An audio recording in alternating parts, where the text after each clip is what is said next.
Quem mora muito tempo numa casa vai percebendo que tem que fazer manutenção, pintura, reforma e, às vezes, mudar o design da casa, a disposição dos objetos. De certa forma, as nossas casas contemporâneas são também tendas que a gente vai mexendo conforme vai mudando a realidade.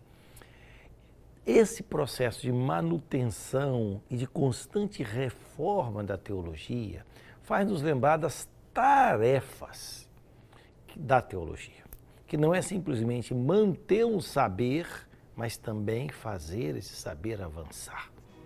A casa é sua, porque não chega agora. Até o teto está de ponta cabeça, porque você demora. A casa é sua. Torres Queiruga, um grande teólogo contemporâneo, ele diz que a urgência da teologia consiste em conseguir que a experiência da fé, como adesão, seguimento a Jesus, realização da prática solidária, que essa experiência da fé se torne compreensível, crível e vivenciada. Veja só, compreensível, porque muitas vezes as coisas que nós falamos, escrevemos de teologia, pouca gente entende. Tem que ser compreensível. O segundo elemento da teologia é credibilidade, que não depende só da teologia, depende da prática cristã. De forma que o nosso saber esteja ligado com a prática de muitos homens e mulheres que são testemunhos daquilo que creem. E em terceiro lugar, que essa reflexão suscite conversão, mudança de comportamento. Esses três elementos estão interrelacionados. Há uma tríplice tarefa geral da teologia: interpretar, dialogar e reelaborar. Recorde-se: interpretar, dialogar, reelaborar. O que significa interpretar a fé?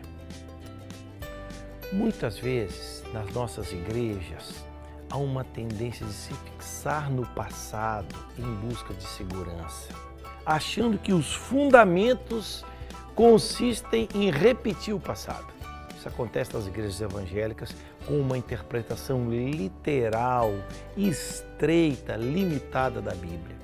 Na igreja católica, com um dogmatismo ou com uma recuperação de práticas idealizadas de 50, 100 anos atrás, como se fossem ideais para segurar a fé cristã.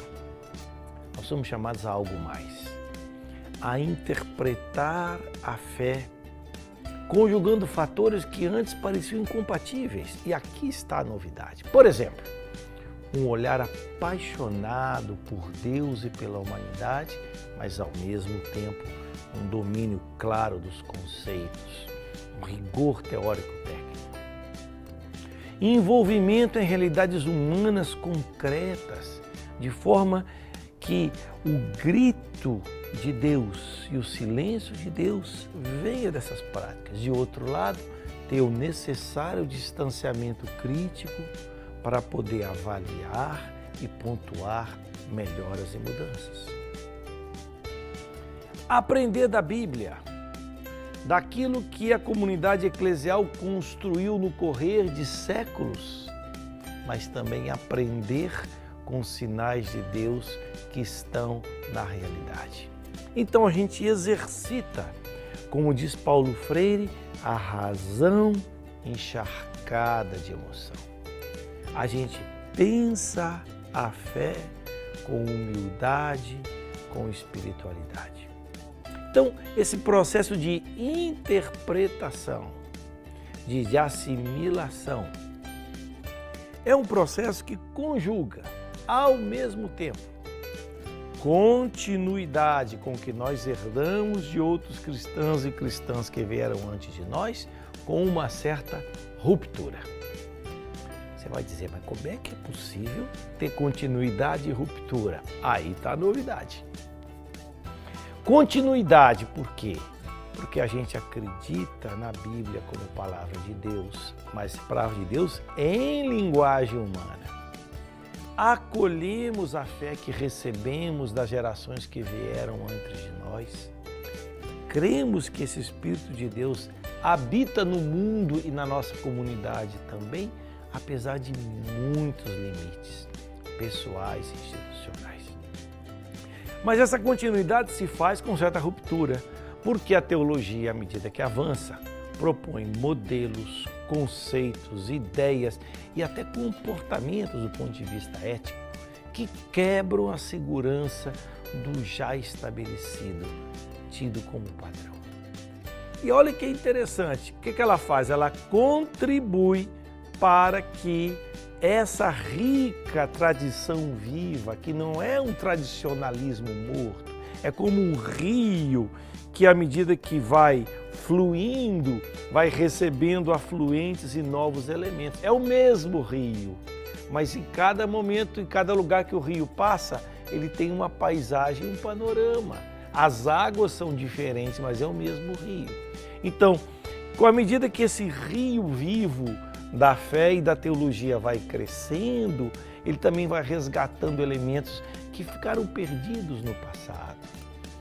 E daí como é importante a gente ter uma teologia que dialogue, por exemplo, dentro da própria igreja, com outras igrejas cristãs, com suas confissões e denominações e com as grandes questões que o mundo contemporâneo traz para nós. Porque você não chega agora, até o teto tá de ponta cabeça, porque você demora. A casa é sua, porque não chega logo. É que nem prego aguenta mais o peso desse relógio.